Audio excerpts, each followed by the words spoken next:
As most of us, myself included, around the hockey world, dove into our fields last week, I thought there was no better or appropriate time not only to dive into the Malkin-Sid bromance, but also the players that Evgeni Malkin has grown to love. As we all know, this charismatic superstar, who's been affectionately embraced in Pittsburgh over the years, has had no issue when it comes to forming lasting bonds with the players around him. In this video, we're going to go over the players that Gino loves the most. And with that, here are the 7 NHL players that Evgeni Malkin loves.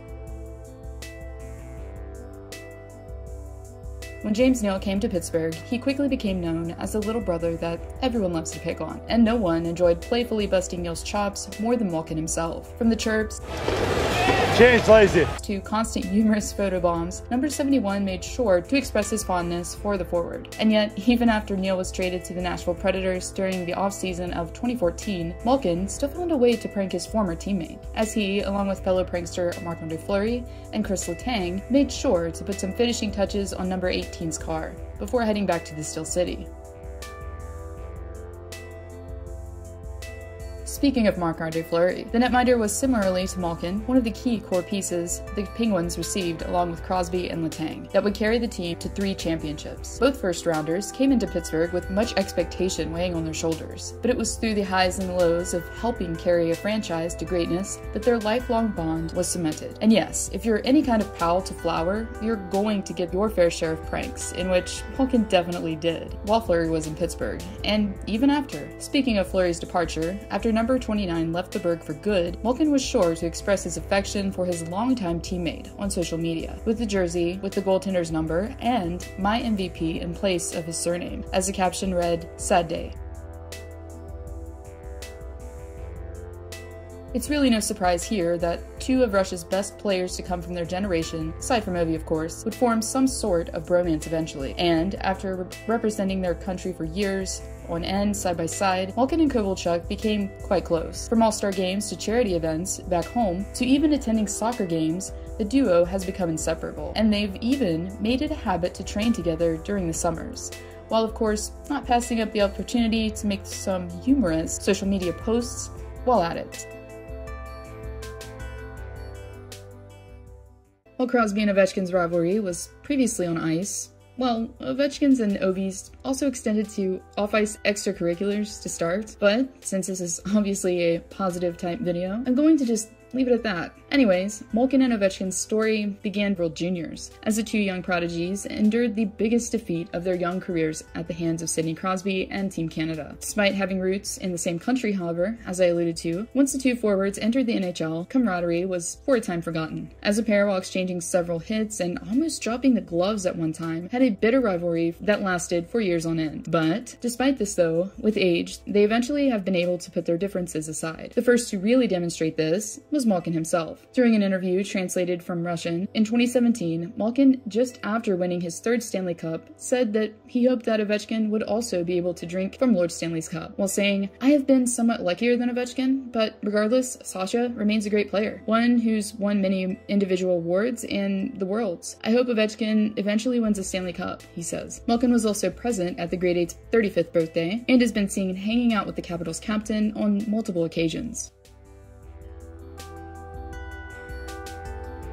As a rookie coming into the league, Malkin, just like any other player, had to learn to acclimate with his new team. And it was during that process that he formed an unlikely friendship early on with roommate at the time, Max Talbot. First guy he became friends with probably was Max Talbot. We roomed together. He speaks French, I speak Russian, and we watched movies, he says. And besides just roommates, the 2 were also line mates, most famously with Malkin's fellow countryman, Ruslan Fedotenko. "I feel like we're good friends. We know each other off ice, and we can translate it on the ice. We've got a great teammate in Fedotenko, which, you know, he speaks Russian with Gino, and I try to understand," Talbot says. Regardless of the language barrier, one thing that Talbot and Malkin will never forget is number 71 assisting on one of 2 Talbot goals, which sealed the win during Game 7, granting them their 1st Stanley Cup. Despite Talbot's time coming to a close in the NHL sooner than Malkin's, the forward decided to end his career overseas. But before he did, he had a special visitor while in Magnitogorsk, Evgeni Malkin's dad. He was waiting for me on the edge of the rink and gave me a big hug. "It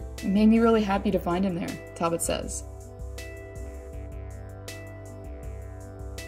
For most hockey players, the NHL is a major adjustment at first, but for Evgeni Malkin, adjustment was an understatement, as he not only had to adjust to life as a professional, but also had to take in and learn an entirely new language and embrace a foreign culture. But thankfully for Gino, he luckily had more than just his translator for guidance, as fellow Russian Sergei Gonchar helped fill the role of mentor for the rookie while even taking him in and letting him live in his spare bedroom. Malkin even developed a friendship with his daughter Natalie, who was simultaneously learning English in school. At around the same time, Malkin was taking in the language. Gino was great with my daughter, Gonchar recalls. She was teaching him English. Once in a while, she would make fun of him for not knowing something she knew, he says. The two, as players, both won their first Stanley Cup together in 2009. And as fate would have it, Gonchar was also part of the organization when the Pens went on their back-to-back Stanley Cup runs. One of, if not the most touching moments of the bromance was when Malkin, after receiving the Hart Trophy in 2012, immediately thanked Gonchar by saying, "I just want to say one thing.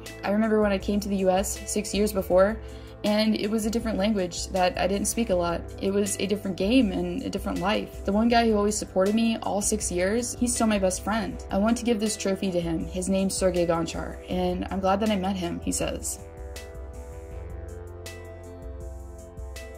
One of the longest, strongest bonds currently amongst players in the league today, Sidney Crosby and Evgeni Malkin, who first met as rivals coincidentally in the World Juniors, are now best friends. From taking on similar responsibilities of carrying the team when the other hasn't been able to, both superstars have forged a bond that will last a lifetime. From Crosby playing hockey with Malkin's son, to Zamboni races, to winning multiple championships side by side, the duo has expressed the willingness and desire to retire together. During the captain's 1000th game tribute, as Crosby teared up, he wasn't the only one getting emotional. After the two embraced, according to a Penguins reporter, when asked if it was hard for him to keep it together during the ceremony, Crosby said, "It didn't help when I looked over and saw Gino having a hard time too," he says.